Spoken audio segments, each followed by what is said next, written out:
Tom Best yn neud ei gorau i plesio neu trio denu sylw Ceri Wainwright, ac Ceri Wainwright yn ysbio lawr y llinell. A dyn ni'n gweld hyn bob tro Owen y Beirniad am y tro ola jyst yn camu'r llinell, jyst i cael gweld. Jyst i sicrhau bod ei phenerfyniad hi'n gywir. Golwg ola ar y cyffyle yma. A'i brofi bod y sioe ma'n sioe ryngwladol i ni'n gweld yn y cefndir Arthur Thompson, yr holl ffordd o America, sydd yn dod yma bob blwyddyn i dynnu lluniau, ac hefyd yn noddwr, wrth gwrs. Felly, dyma'r un sydd ar y brig ar hyn o bryd.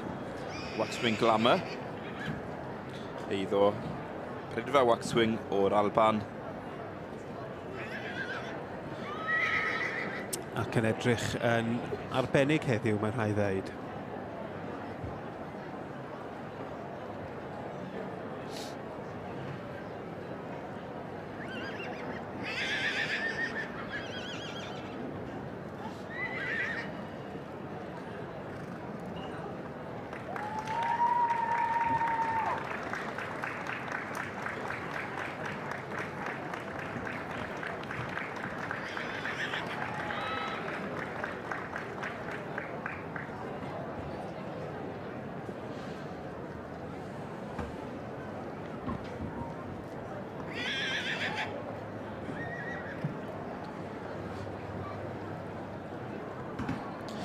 Wel, dyma ni'r enillydd yn cael ei gwobrwyo yn yr adran by dosbarthu Eboles neu adfarth 2 flwydd oed, ac Mr Tom Best yn derbyn y rhosglwm goch gyda Waxwing Glamour. Enillydd yma llynedd wedi magu yn arbennig o dda wrth y march Eath Bowgest ac allan y cwrt y Cadno Glain, ac mae'r dynion yma, Tom Best a David Blair Owen, yn gallu troi'r cyffyle yma allan yn arbennig o dda.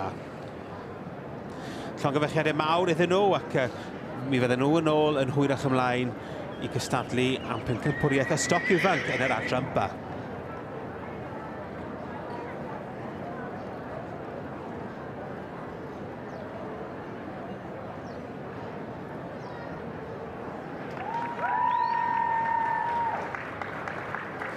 Llongyfechiadau mawr i Tom Best a David Blair, yr holl ffordd o'r Alban yn ennill yn yr adran ba.